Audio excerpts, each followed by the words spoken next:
नमस्कार बच्चों। आज हम लोग paper first childhood and growing up बाल्यावस्था और वृद्धि के तीसरे यूनिट में हम लोग अध्ययन करेंगे कि बाल्यावस्था और वृद्धि कि बालक जो है उसका वृद्धि के लिए हम कौन कौन सारे ऐसा कार्य करेंगे कि हमें ये पता चल पाएगा कि उसका वृद्धि कैसे हो रहा है। तो यहां पे एक सवाल होता है कि आखिर करेंगे हम क्या। तो बालक से संबंधित सूचनाओं को इकट्ठा करना होगा। अब वो बालक से संबंधित सूचनाओं को इकट्ठा करने के लिए क्या क्या करेंगे हम। तो आज हमारा वही टॉपिक है कि बालकों से संबंधित सूचनाओं को एकत्रित इकट्ठा करने के लिए कौन कौन सारे तकनीक हैं, उपकरण हैं और विधि हैं। तो आज हमारा टॉपिक है gathering data information, gathering data about children from different context. विभिन्न परिप्रेक्ष्यों के सहायता से बालकों की सूचनाओं का कैसे हम अध्ययन करेंगे। तो यहाँ पे हम लोग बहुत सारे तकनीक उपकरण पढ़ चुके हैं, लेकिन हम लोग देखेंगे कि डिफरेंट कंटेक्स्ट, ये जो हमारा है कि डिफरेंट कंटेक्स्ट वो क्या क्या है। तो वो क्या क्या है। पहला है ऑब्जर्वेशन, ऑब्जर्वेशन, अवलोकन, अवलोकन। अब ये जो बात है पहली कि बालकों से संबंधित सूचनाओं को एकत्रित करने के लिए पहला जो हम बात करेंगे वो क्या है, विधि तकनीक, वो क्या है, अवलोकन। अब इस अवलोकन में या हम लोग कह सकते हैं इसको नेचुरलिस्टिक, नेचुरलिस्टिक ऑब्जर्वेशन। तब ये बात यहां पे अवलोकन है। तो यहां पे हम देखेंगे कि अवलोकन जो है वो हम अपने ज्ञानेंद्रियों की सहायता से, जैसे आंख, कान। अब जैसे बालक क्लासरूम में गतिविधि कर रहा है या कोई प्रश्नों का जवाब दे रहा है, ये तो क्लासरूम में, लेकिन क्लासरूम के बाहर तो हम अपने क्या करते हैं, आंखों के द्वारा जो है से अवलोकन करते हैं, अवलोकित करते हैं, या उसके द्वारा बोले गए प्रश्नों का जवाब कान से हम सुनते हैं। तो कहा जा सकता है कि ऑब्जर्वेशन में जो सबसे ज्यादा एक्टिव रहता है आई या ईयर भी। तो अब हम क्या कहेंगे कि अधिगमकर्ताओं के अनुभवों, प्रयासों, विभिन्न प्रकार की गतिविधियों का अवलोकन आंख की सहायता से और अन्य ज्ञानेंद्रियों की सहायता से हम करते हैं, और वो अतिशीघ्र करते हैं। और वो कैसा होगा, स्वाभाविक होगा, स्वाभाविक होगा कि जो बालकों द्वारा गतिविधियां किया जा रहा है या एक्टिविटीज किया जा रहा है उसको हम लोग को अवलोकन करना है। तो ये अवलोकन के माध्यम से भी जो है हमको बालकों से संबंधित सूचनाओं को हम अतिशीघ्र ग्रहण कर लेंगे और उसको हम लोग लिख लेंगे। तो सारांश रूप से हम कह सकते हैं कि अवलोकन में अधिगमकर्ताओं, व्यक्ति, मनुष्यों से संबंधित विभिन्न प्रकार के व्यवहारों, गतिविधियों, कार्यों का हम अपने आंख के द्वारा या अन्य ज्ञानेंद्रियों के द्वारा अवलोकन कर लेते हैं, और उसको अवलोकित करने के बाद उसकी हम व्याख्या करते हैं और उस अधिगमकर्ता के बारे में हम कुछ कह पाते हैं। तो ये हमारा ऑब्जर्वेशन था। दूसरा अगर हम बात करें वो इंटरव्यू, इंटरव्यू, इसका हिंदी है साक्षात्कार। अब ये क्या है, साक्षात्कार यहां पे जो होगा, ये यहां पे सबसे बड़ी याद रखने वाली बात है कि साक्षात्कार जो होगा वो फेस टू फेस इंटरेक्शन होगा, फेस टू फेस इंटरेक्शन। क्या होगा, आमने सामने, आमने सामने की अंतःक्रिया, यहां पे इंटरव्यू लेने वाला और इंटरव्यू देने वाला ये दोनों जो है से आमने सामने होना अनिवार्य है साक्षात्कार में। अब इस साक्षात्कार में फेस टू फेस इंटरेक्शन के साथ साथ यहां पे जो ज्यादातर प्रश्न पूछे जाते हैं वो कैसे होंगे, ओरल होंगे। क्या होंगे, ओरल, मौखिक होंगे। ज्यादा से ज्यादा लिखित भी हो सकता है लेकिन ज्यादा से ज्यादा वो मौखिक होता है।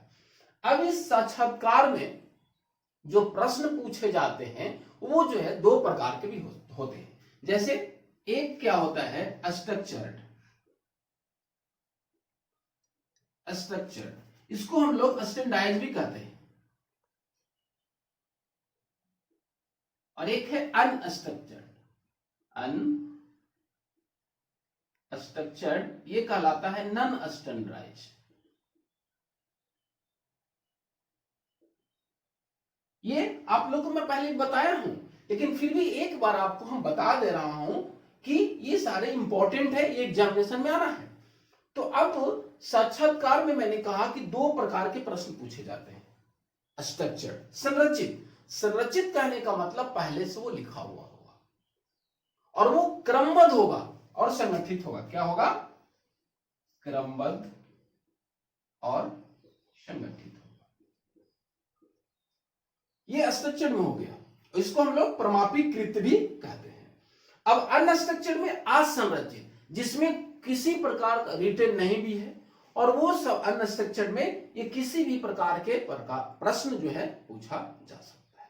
यहां पे निश्चित है कि प्रश्न लिखा हुआ है, हम पूछ रहे हैं कि आप कहां रहते हैं, आपकी क्या हॉबी है, ये लिखा हुआ है, लेकिन यहां पे ऐसी कोई बात नहीं है। लेकिन साक्षात्कार में हम लोग जाने कि इंटरव्यू लेने वाला और देने वाला आमने सामने दोनों का होना मैंडेटरी है, आवश्यक है। उसके बाद हमने कहा कि साक्षात्कार में जो ज्यादा से ज्यादा प्रश्न पूछे जाते हैं वो मौखिक होते हैं। तो यहां पे एक सवाल कभी कभी आ जाता है कि वाइवा क्या कहलाता है। वाइवा, वाइवा में क्या होता है कि दोनों में थोड़ी सी अंतर है। यहां पे भी मौखिक प्रश्न पूछे जाते हैं, लेकिन वाइवा में होता है कि जो आपको कार्य दिया गया है, ऑलरेडी डिस्कस्ड है, ऑलरेडी प्रीडिटरमाइंड है या दिया हुआ है, उसमें आपने क्या अचीव किया, क्या आपने उस विषय वस्तु प्रकरण से संबंधित आपने क्या उपलब्धि प्राप्त किया, या उस कार्य को आपने कैसे किया, कौन कौन सारे मेथोडोलॉजी विधियां का आपने प्रयोग किया, वो वाइवा कहलाता है। दोनों में क्या अंतर होगा, यहां पे अंतर ये हुआ वाइवा में कि आपको जो कार्य पहले से असाइन किया गया है उस कार्य को आप कितने प्रभावशाली तरीके से करते हैं, उसका ये वाइवा में होता है। यहां भी मौखिक प्रश्न होते हैं। अब हम देखते हैं आगे क्युमुलेटिव रिकॉर्ड, क्युमुलेटिव रिकॉर्ड, और एक है एनेक्डोटल रिकॉर्ड, एनेक्डोटल रिकॉर्ड। ये हिंदी है इसका वृत्तांत अभिलेख, वृत्तांत अभिलेख, और इसका है संचय अभिलेख, संचय अभिलेख। ये दोनों बहुत ही इंपॉर्टेंट है। संचय अभिलेख और वृत्तांत अभिलेख, दोनों में सिमिलरिटी क्या है, समानता क्या है, दोनों में जो प्रारंभिक सूचना है, इनिशियल इंफॉर्मेशन, इनिशियल इंफॉर्मेशन, ये यहां भी सेम होगा, इनिशियल इंफॉर्मेशन। अब ये इनिशियल इंफॉर्मेशन कहने का मतलब क्या, जैसे name, father name, mother name, date of birth, date of admission, ये सारी इसमें भी होगा, इसमें भी सेम होगा। ठीक है, हमने कहा कि संचय अभिलेख वृत्तांत अभिलेख में दोनों प्रारंभिक सूचना सेम होगा, लेकिन अब संचय अभिलेख जो हमारा है इसमें अधिगमकर्ताओं से संबंधित जो सूचना होगा वो क्रमबद्ध होगा, सिस्टमेटिक होगा, क्रमबद्ध एवं संगठित होगा। अब ये क्रमबद्ध संगठित का मतलब क्या हुआ, अब जैसे अब मान के यहां पे हम लोग चलेंगे एक कक्षा, कक्षा की उपस्थिति, शैक्षिक उपलब्धि, शैक्षिक उपलब्धि, उसके बाद व्यक्तित्व, रुचि, सामाजिक कौशल, सामाजिक कौशल, ये सारी सूचनाएं इसमें रहेगा संचयी अभिलेख में। और एक बात याद रखना यहां पे संचयी अभिलेख में कि डेट ऑफ एडमिशन और डेट ऑफ लिविंग, जब से वो बालक विद्यालय में प्रवेश लेता है और जब वो विद्यालय छोड़ता है, ये पूरी सूचनाएं, फुल इंफॉर्मेशन यहां पे रहता है, पूरी सूचनाएं यहां पे रहता है। अब हमने कहा कक्षा की उपस्थिति है, तो कक्षा की उपस्थिति में क्या होगा भाई, यहां पे जैसे कि हाई हो गया, मीडियम हो गया कि बच्चा ज्यादा से ज्यादा कितना प्रेजेंट रहा है, उसके बाद लो या पुअर, ये सारी रहेगा। शैक्षिक उपलब्धि में वो सारी सूचनाएं, जितना भी मेजर सब्जेक्ट है, विज्ञान, सामाजिक विज्ञान, हिंदी, संस्कृत, सारी इसमें भरना रहेगा। अब यहां पे आते हैं हम वृत्तांत अभिलेख में। वृत्तांत अभिलेख में अभी हमने थोड़ा देर पहले कहा था कि नेचुरलिस्टिक ऑब्जर्वेशन, यहां पे जो हमारा फोकस होता है वो होता है नेचुरलिस्टिक ऑब्जर्वेशन पे, नेचुरलिस्टिक ऑब्जर्वेशन पे हम लोग फोकस करते हैं। नेचुरलिस्टिक ऑब्जर्वेशन मतलब क्या, वास्तविक, वास्तविक या मूर्त स्थिति या व्यवहार का अवलोकन। सबसे बड़ी बात है यहां पे रियलिस्टिक, जो हमने वास्तविक देखा है, जो मूर्त देखा है। दूसरी बात यहां पे कि शैक्षिक विकास, ये ध्यान देना है, शैक्षिक विकास से संबंधित घटनाओं या वृत्तांत, ये सबसे इंपॉर्टेंट बात है कि वृत्तांत अभिलेख में हमने कहा कि शैक्षिक विकास से संबंधित जो घटनाएं वृत्तांत होगा, वो उसका पूरा विवरण लिखा जाएगा, डिस्क्रिप्शन लिखा जाएगा।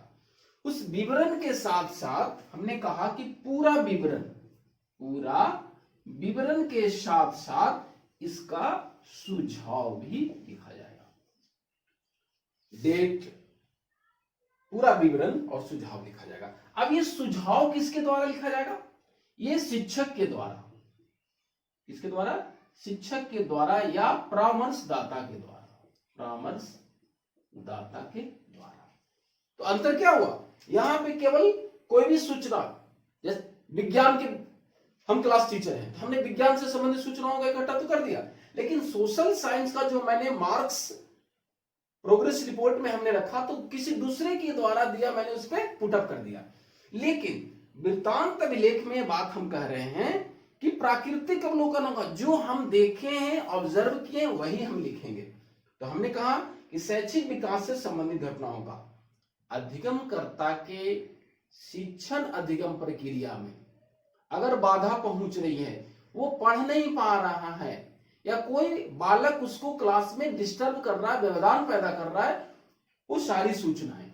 और वृत्तांत अभिलेख में हमने कहा कि प्राकृतिक अवलोकन, अधिगमकर्ता के समस्यात्मक व्यवहारों का भी अवलोकन किया जाए। अब समस्यात्मक व्यवहार में क्या है, वो कभी कभी अपने आप को, स्वयं को नुकसान पहुंचाता है, चिंतित व्यवहार, विद्रोही व्यवहार, ये सारे प्रकार के समस्यात्मक व्यवहारों का पूरी तरह से विवरण, डिस्क्रिप्शन, डेट के साथ और उसका सुझाव लिखा जाता है। और ये शिक्षक परामर्शदाता, ये दोनों संचयी अभिलेख और वृत्तांत अभिलेख, ये दोनों अभिलेख विद्यालय में संचित किया जाता है। ये प्राचार्य या शिक्षकों के द्वारा तैयार किया जाता है। इसका फायदा क्या है, advantage, what are the advantage for collecting this data.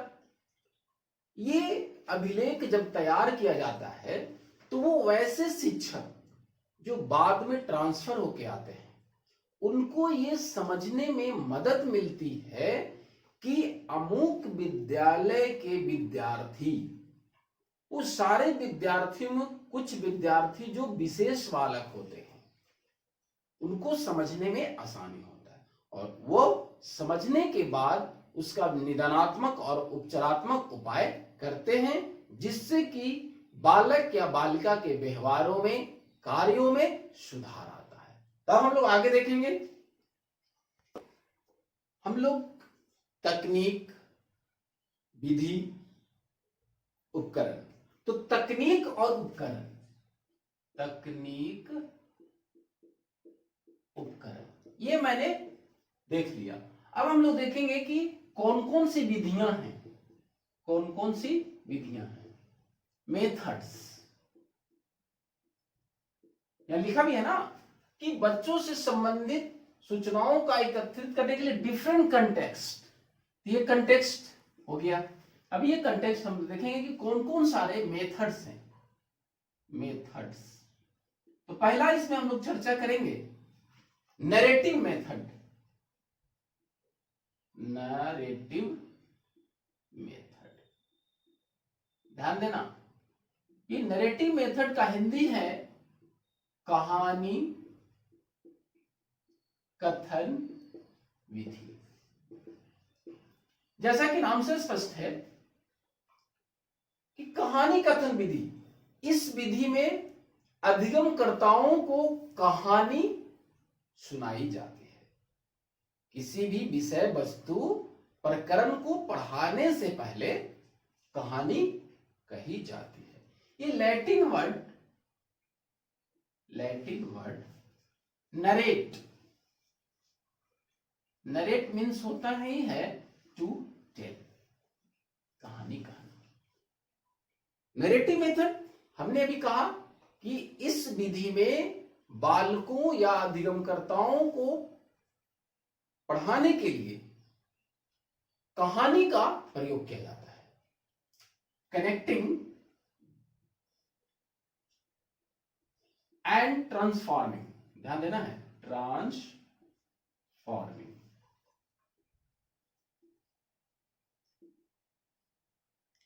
Connecting and transforming करने का मतलब उस विषय वस्तु या प्रकरण को जोड़ना है और ट्रांसफर भी करना है, हस्तांतरित करना है। कैसे?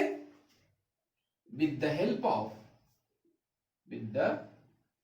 हेल्प ऑफ स्टोरीज, कहानी के द्वारा। अब हम लोग देखेंगे कि इस कहानी कथन विधि की थोड़ी सी परिभाषा हम लोग देखेंगे, डिफिनेशन देखेंगे। तो लिखेंगे हम लोग ए नरेटिव या narrative method also known as story telling method. A narrative या story is a report of, यानी क्या कहा, ए नरेटिव या story method is a report of students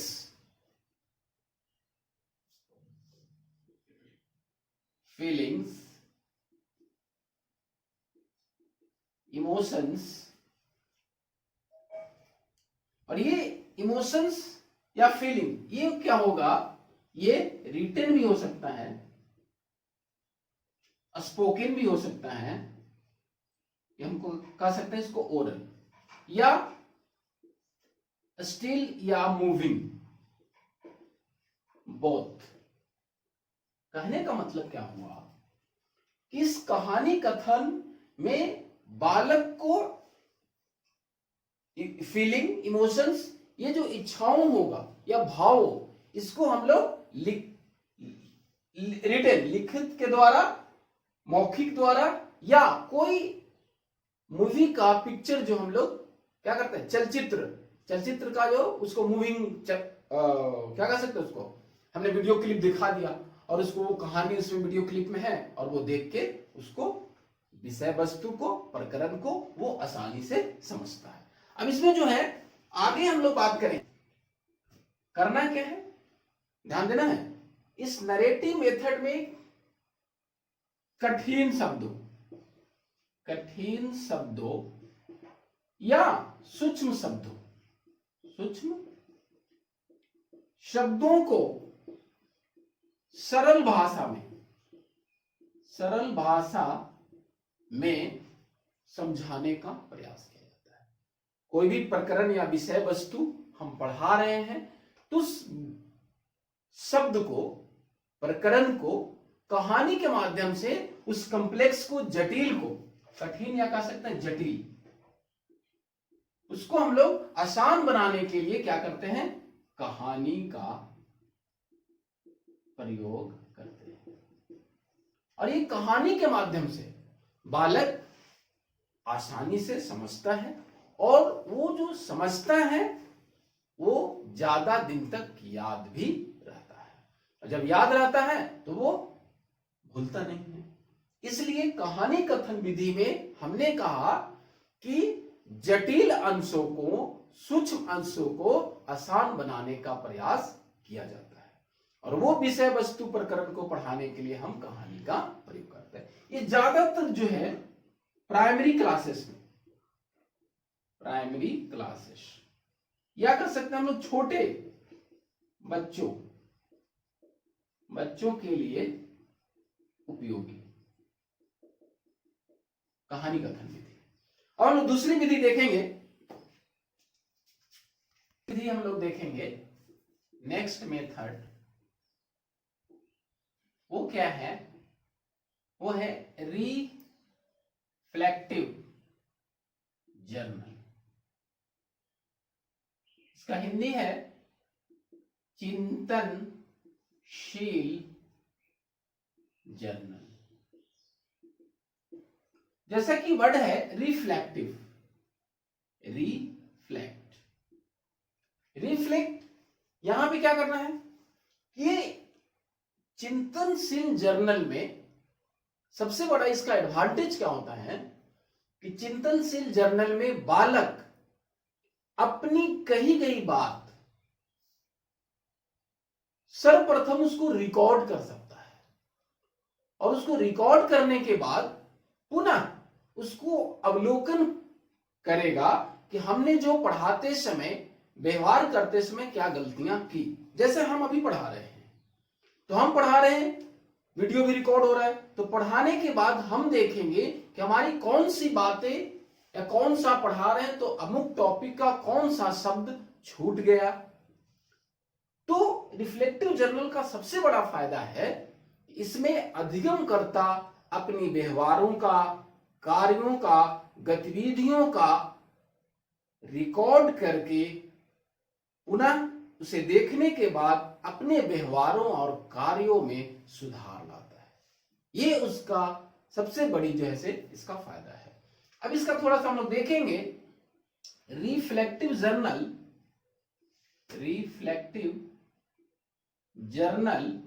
is personal, ये ध्यान देना है, is a personal record of learners experiences, desire,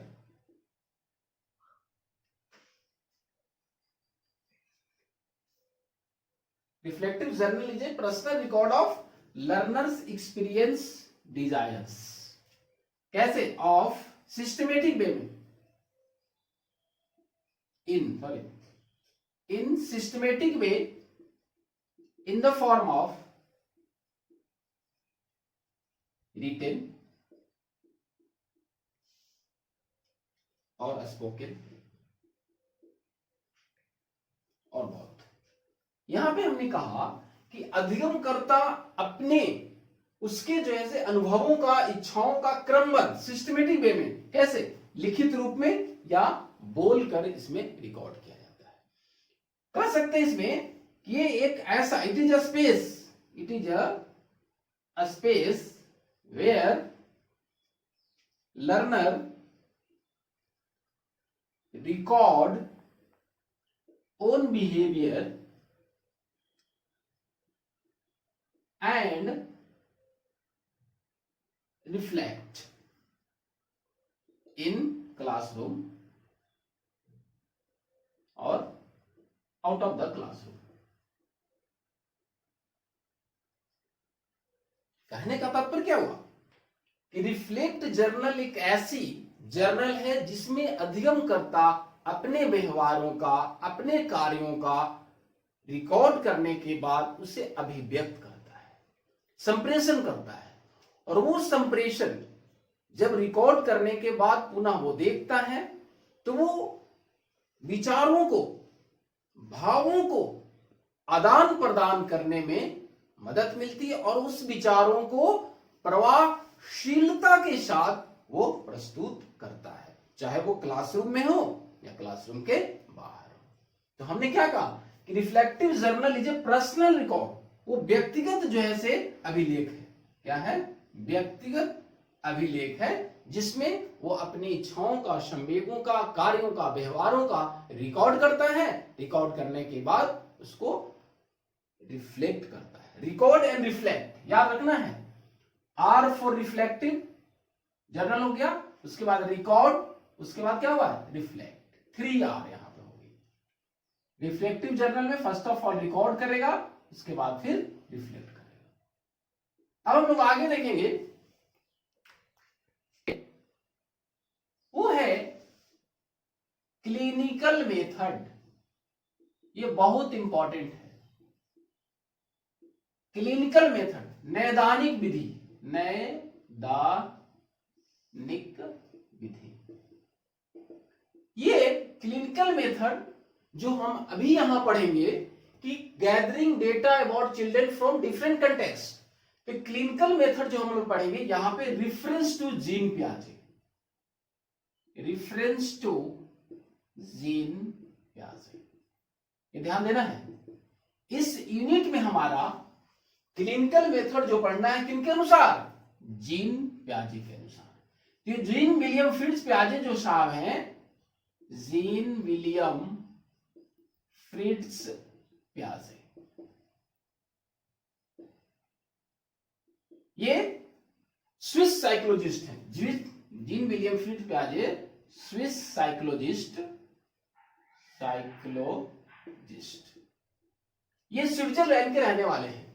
और ये ही गेव कॉग्निटिव डेवलपमेंट, क्या दिया इन्होंने? कॉग्निटिव डेवलपमेंट, संज्ञानात्मक विकास इन्होंने दिया, संज्ञानात्मक विकास। अब यहां पे हम लोग देखेंगे कि जो क्लिनिकल मेथड जीन पियाजे के अनुसार क्या कहा गया। तो हमने कहा कि जीन पियाजे ने क्या दिया? संज्ञानात्मक विकास दिया। अब इस संज्ञानात्मक विकास में क्लिनिकल मेथड कितना हेल्पफुल होगा, फ्रूटफुल होगा, ये हम लोग देखेंगे। तो क्लिनिकल मेथड में जीन पियाजे ने कहा कि अधिगमकर्ता के संज्ञानात्मक विकास के लिए उसके अधिगम अनुभवों को, विचारों को, भावों को प्रवाहशीलता के साथ विकास करने के लिए क्या जरूरी है? सबसे मोस्ट इंपॉर्टेंट पॉइंट जरूरी है, ये हमको जानना है। Open ended form of questioning, ये इस मेथड में बहुत ही इंपॉर्टेंट शब्द है, आप इसको ध्यान में रखिएगा कि क्लिनिकल मेथड में क्या कहा गया? Open ended form of questioning. तो क्वेश्चनिंग में यहां पे 2 बातें होती है, एक होता है ओपन और दूसरा होता है क्लोज। तो क्लोज जो क्वेश्चन होगा, जो प्रश्न होगा, वो यस या नो में होगा। ये this is the close. Do you know, अब जानते हैं, do you know first prime minister of India, do you know, yes या नो, तो आपको बताना होगा। लेकिन यहां पे ओपन, आपको संज्ञानात्मक विकास के लिए, अधिगमकर्ता के विचारों को विकास के लिए क्या करना होगा? खुला प्रश्न करना होगा। कैसा? खुला प्रश्न। खुला प्रश्न करने का तात्पर्य है कि किसी भी विषय, वस्तु और विचारों पे उसका विचारों को रखना, कि आप इस पे क्या जानते हैं, आप अपने विचारों को रखें। आप अपना परिचय दें या अपने ज्योग्राफिकल कंडीशन के बारे में, चौहद्दी के बारे में आप क्या जानते हैं, कुछ भी बताइए उसको। ये हम क्लोज नहीं करेंगे कि तुम यही बताओ, हम उसको कहेंगे जो जानते हैं आप बताओ, तो वो ओपन इंडेड क्वेश्चंस कहलाएगा। तो क्लिनिकल मेथड में कहा हमने कि बच्चों से जो प्रश्न करना है वो कैसा होगा? Open ended form of questioning, खुला प्रश्न होगा। ये हमको ध्यान में रखना है। दूसरी बात, हमको इन्वायरमेंट जो होगा वो कैसा होगा? इन्वायरमेंट कैसा होगा? डेमोक्रेटिक इन्वायरमेंट होगा, डेमोक्रेटिक, प्रजातांत्रिक, कि बालक के संज्ञानात्मक विकास के लिए हम कक्षा कक्ष का जो वातावरण रखेंगे वो प्रजातांत्रिक होगा। प्रजातांत्रिक कहने का अर्थ कि बालक मानसिक रूप से डर और भय उसमें ना हो। अगर बालक के मन में डर और भय नहीं होगा तो बालक अपने विचारों को, प्रश्नों को बेझिझक रखेगा और शिक्षक उसे दूर करेगा। तो क्लिनिकल मेथड में हमने कहा कि प्रश्न खुला करना है, क्लासरूम का वातावरण जनतांत्रिक होगा, प्रजातांत्रिक होगा, जिसमें बालक को ज्यादा से ज्यादा शामिल किया जाएगा, उसको सक्रिय रखा जाएगा। और इस क्लिनिकल मेथड में कहा गया कि शिक्षकों को यह दायित्व है, जवाबदेही है कि बालक के प्रश्नों का पूरी तरह से हल आप ना करें, बालक को उस प्रश्नों को हल करने में केवल आप सहायता प्रदान करें, जिससे कि उसका संज्ञानात्मक विकास होगा। तो आज हम लोगों ने देखा कि बालक के से संबंधित विभिन्न परिप्रेक्ष्यों से संबंधित सूचनाओं को एकत्रित करने के लिए हमने उपकरण को देखा, तकनीक को देखा, और मुख्य रूप से 3 विधि को मैंने देखा। एक नैरेटिव मेथड, जिसमें हमने कहा कि विषय वस्तु को प्रस्तुत करने के लिए कहानी का प्रयोग करते हैं।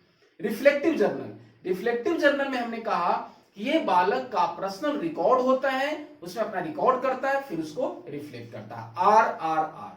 हमने अभी देखा क्लिनिकल मेथड, ये मैंने कहा कि क्लिनिकल मेथड जीन प्याजे के अनुसार कि बालक को संज्ञानात्मक विकास के लिए हमको खुला प्रश्न करना होगा, प्रजातांत्रिक वातावरण देना होगा, और क्या करना होगा? बालक को ज्यादा से ज्यादा सक्रिय रखना होगा। और अंत में मैंने कहा कि शिक्षक का दायित्व होता है कि प्रश्नों का पूरा हल न करें, हल करने में उसे सहायता प्रदान करें। धन्यवाद।